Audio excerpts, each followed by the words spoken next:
ایک صاحب پوچھتے ہیں مفتی صاحب کیا مکڑی کو مارنا جائز ہے؟ اگر کسی آدمی نے مکڑی کو مار دیا تو کیا وہ گنہگار ہوگا؟ دیکھیں، مکڑی جس کو عنکبوت کہتے ہیں، اللہ تعالیٰ نے قرآن کریم میں 20ویں پارے میں ایک سورت نازل کی، اس کا نام عنکبوت رکھا۔ اس لیے عنکبوت اس کا نام رکھا کہ اللہ تعالیٰ نے اس سورت کے اندر مکڑی کا ذکر کیا ہے۔ تو مکڑی کو مارنے کے بارے میں بتانے سے پہلے ہم اس کے بارے میں کچھ باتیں اور آپ کو بتلائیں گے کہ دیکھیں، اللہ کے رسول صلی اللہ علیہ وسلم جب مکہ مکرمہ سے ہجرت کر کے مدینہ منورہ کی طرف جا رہے تھے، مشہور واقعہ ہے کہ روح المعانی کے حوالے سے یہ واقعہ بیان کرتا ہوں۔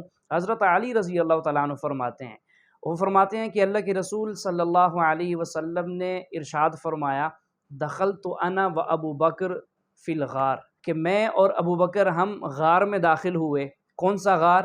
وہ غار ثور، جس میں اللہ کے رسول اور حضرت ابو بکر رضی اللہ تعالیٰ عنہم یہ حضرات جا کر اس میں رہے تھے 3 دن 3 راتیں۔ اس غار میں فرماتے ہیں کہ جا کر ہم ٹھہرے تو فاجتمعت العنکبوت، بہت ساری مکڑیاں جمع ہو گئیں، اور پھر انہوں نے کیا کیا؟ فنسجت بالباب، انہوں نے اس غار کے دروازے پر جو ہے وہ مکڑیوں نے اپنا جالا تن دیا۔ اور آگے وہ فرماتے ہیں فلا تقتلوہن، کہ ان کو تم قتل مت کرو، مت مارو۔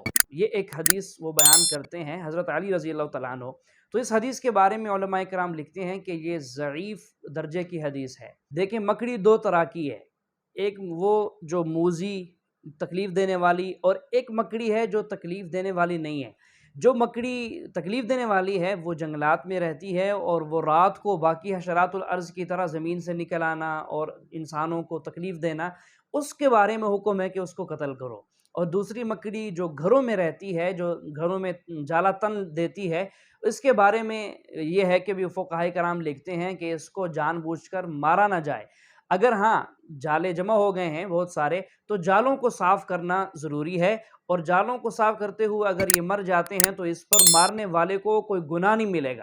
اب ایک بات اور ملتی ہے حضرت علی رضی اللہ تعالیٰ عنہ کے حوالے سے، کہ حضرت علی رضی اللہ تعالیٰ عنہ فرماتے ہیں کہ تم جالے صاف کر لیا کرو۔ اس کے بارے میں فرمایا یورث الفقر، کہ اگر تم جالے صاف نہیں کرو گے، گھروں میں اگر جالے رہیں گے تو یہ جالے تمہیں غربت میں، فقیری میں، تنگ دستی میں دھکیل دیں گے۔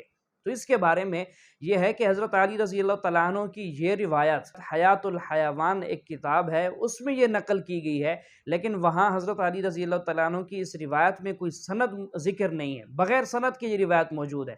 اگر ہم اس روایت کو درست مان لیں تو اس سے حضرت علی رضی اللہ تعالیٰ عنہ کا مقصد یہ نہیں ہے کہ بذات خود مکڑی کا جالا ایک نحوست والی چیز ہے جس کی وجہ سے آپ کے گھر کے اندر تنگ دستی اور فقر و فاقہ آئے گا، یہ مقصد قطعاً نہیں ہے، بلکہ اس کا مقصد یہ ہے کہ جس گھر کے اندر مکڑی کا جالا ہے اور وہ گھر والے اس مکڑی کے جالے کو صاف نہیں کرتے، ان کے اندر اتنی سستی، لاپرواہی اور غفلت ہے کہ وہ جب اس کو صاف نہیں کرتے تو وہ لا محالہ یعنی یقینی طور پر وہ اپنے روزی کے معاش کے سلسلے میں بھی غافل ہوں گے، اس میں بھی سست ہوں گے۔ تو اس پر فرمایا کہ تم مکڑی کے جالے کو جو ہے وہ صاف کر دیا کرو، اس سے تمہارے گھروں میں جو ہے نہیں تو فقر و فاقہ رہے گا۔ اس کا مطلب یہ ہو سکتا ہے۔